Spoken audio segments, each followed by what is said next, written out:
Hi, welcome to HR Insight. I'm John Paul McFarland. Okay, picture this. You're a plant supervisor at a mid-sized manufacturing company.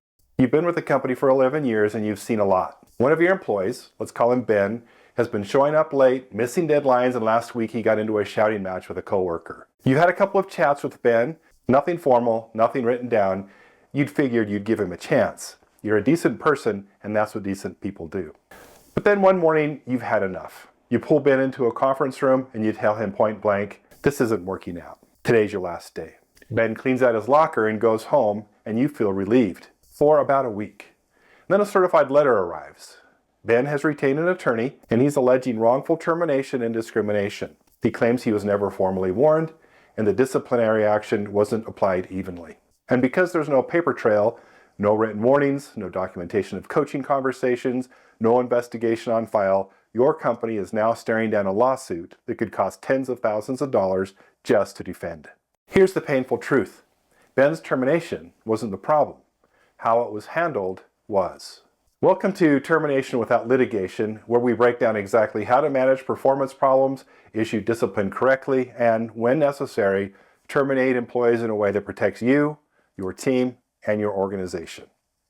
Before we talk about termination, though, we need to talk about something that comes long before it, an effective performance management system. It starts with having a proper mindset. People are our most valued asset. You've probably heard that, right? Maybe you've even said it. But what exactly does it mean? Well, it means that our people are our main strategic advantage the business has over its competitors. Our technology, our processes, our machinery, they don't generate ideas, provide expertise and ingenuity, or form relationships with our customers. Our people do that. Without creative, committed, engaged, and energetic people who are focused on accomplishing the company's strategy and mission, your business is doomed. Our people are prizes to be protected and developed, not viewed as cost items or idly discarded. So that's the proper mindset for effective leaders. Okay, back to performance management. Think of performance management not as the thing you do when someone's in trouble, but as the ongoing framework that shapes how your entire team performs.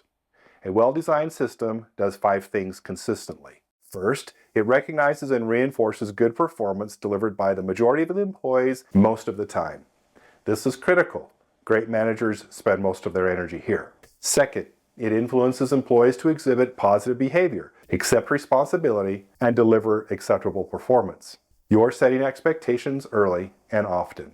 Third, when problems do arise, it applies progressive disciplinary steps where appropriate, and, this is the part most people skip, it completes the documentation needed to ensure defensibility. Fourth, it stays consistent with applicable collective bargaining agreements or CBAs if your workforce is unionized. And fifth, it focuses on correcting the problem without being punitive. This isn't about punishment, this is about bringing people back to acceptable levels of performance. Here's a real-world example. In 2022, Tesla faced multiple wrongful termination claims connected to their aggressive layoff cycles. One of the recurring themes in those cases was inconsistent documentation and the lack of a clear progressive discipline trail. When you can't show the court what you did, when you did it, and why, you're on shaky ground. The foundation of staying out of court is building the system before you need it. Now, all the performance problems, every single one, are sorted into one of 3 categories: conduct, attendance, and performance. Let's talk about conduct first. This means violating company rules or standards, showing up intoxicated, threatening a coworker, falsifying records. These issues tend to be the most clear-cut, but they still require a proper process. 2, attendance. This is the failure to meet the company's expectations to be at work on time, every day as scheduled. Chronic lateness, excessive absences, patterns of calling in on Mondays and Fridays. Sound familiar? Attendance issues are among the most common, and when documented properly, are the most defensible terminations. 3, performance. This is about quality, quantity, cost, and employees meeting the standards of their jobs. Knowing which category you're dealing with helps you determine what evidence to gather, how to conduct the conversation, and what corrective actions make sense. A conduct issue should not be addressed the same way as you would address an attendance issue. They require different approaches. So you've been coaching employees informally. You've had the conversations and nothing has changed. That's a crossroads moment, the point where coaching transforms into formal disciplinary action.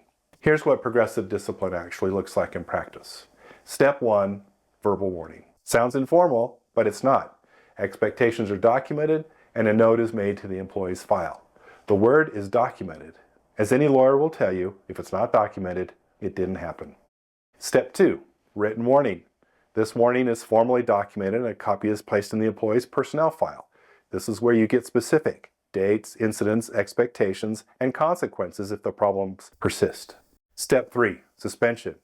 This is the removal of the employee from the work for disciplinary reasons. It's a serious step that signals the situation has reached a critical threshold. And here's a rule that trips up a lot of managers. Double jeopardy. Double jeopardy means you cannot issue discipline twice for the same single incident. Once you've addressed something and issued a consequence, that incident is closed. You can reference it as history when future incidents occur, but you can't just pile on more discipline on the original offense. That's double jeopardy, and it will absolutely come up in litigation or a union grievance if the employee is a union member. Now, a quick note on timing. The disciplinary meeting should follow the discovery of the problem as closely as possible, but allow sufficient time to investigate and prepare. Don't walk straight from witnessing an incident to holding a termination meeting. Give yourself time to gather the facts, and if an immediate discussion isn't possible, simply tell the employee, "We will need to address this situation. I will get back to you as soon as I can," and set a time for the discussion. Then promptly follow through. When you're ready to hold a disciplinary meeting, a few things matter a great deal.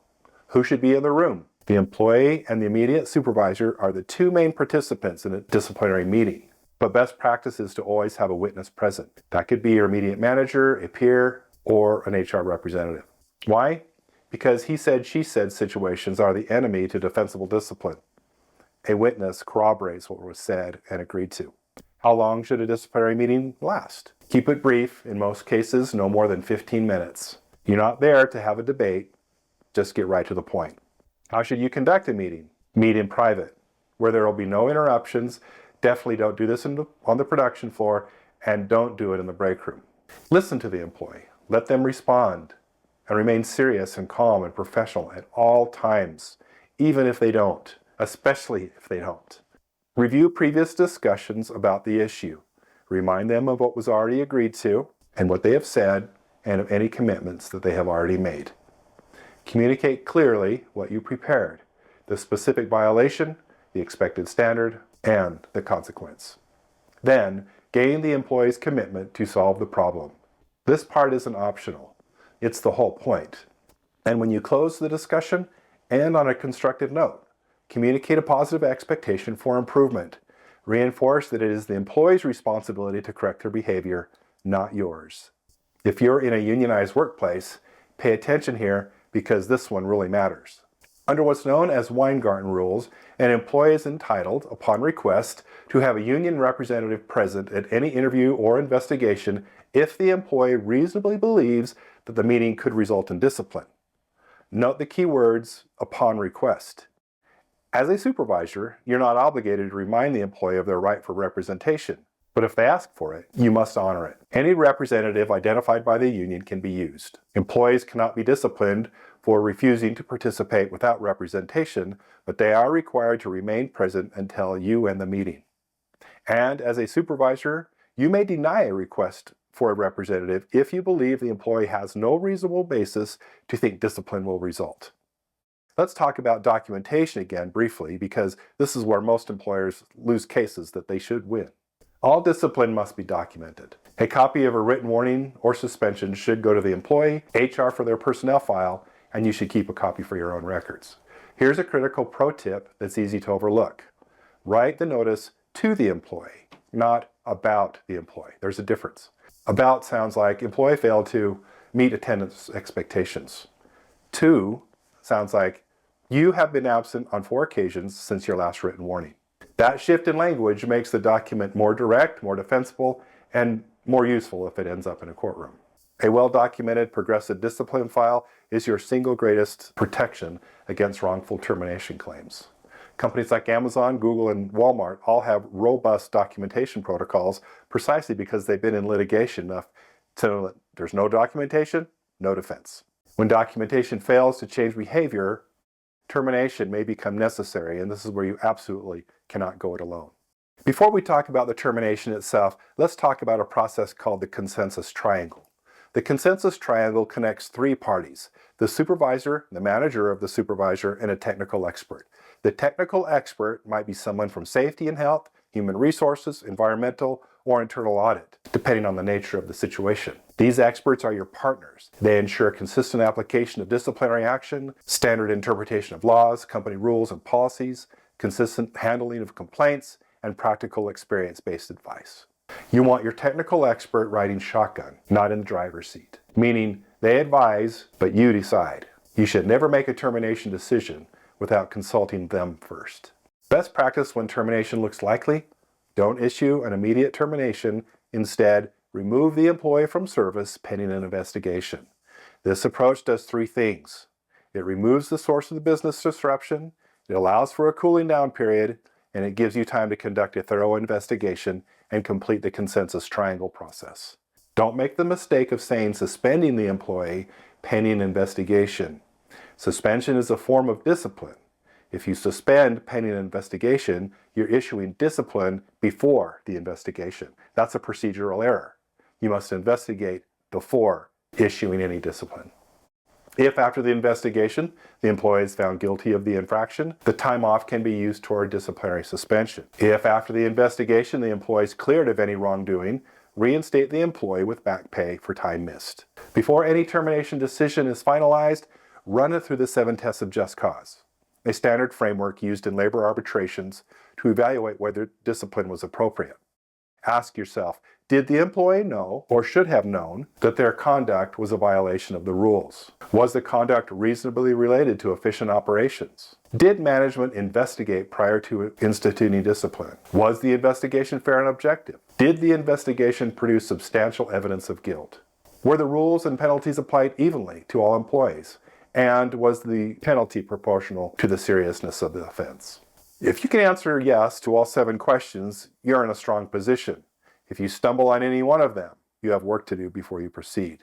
This framework was developed by labor scholars A.M. Coven and S.L. Smith, and it has been used in arbitrations and courts for decades. Now let's talk about what not to do, because these mistakes are shockingly common and completely avoidable. Don't treat discipline like it's punishment. The entire purpose of progressive discipline is to correct behavior, to give employees a roadmap back to acceptable performance. When you approach it punitively, you lose that point and you expose yourself legally. Don't take an apologetic approach. You're doing your job. Be empathetic, be fair, but don't be apologetic for holding people accountable. Never say, "My boss told me to do this," or "HR told me to do this." As the supervisor, you own the process. Passing the buck undermines your authority and creates the impression that the discipline wasn't genuine. If it ends up in arbitration, that language will be held against you. Don't let personal relationships override accountability. One of the most expensive mistakes supervisors make is avoiding tough conversations because they like someone. Letting problems fester doesn't protect the employee. It ultimately makes a clean resolution impossible. And always remember to document. Let's quickly summarize. Effective performance management starts with recognizing good performance, setting clear expectations, and applying consistent standards long before discipline ever enters the picture. When problems do arise, they fall into one of 3 categories: conduct, attendance, or performance. Address them appropriately, progressively, and promptly. Formal discipline has a sequence: verbal warning, written warning, and suspension. Each step is documented, and each one is a genuine attempt to correct behavior. No double jeopardy, no skipping steps. When conducting disciplinary meetings, bring a witness, keep it brief, stay professional, and close with a commitment to improvement. Know the Weingarten rules. Use the consensus triangle. Run everything through the 7 tests of just cause.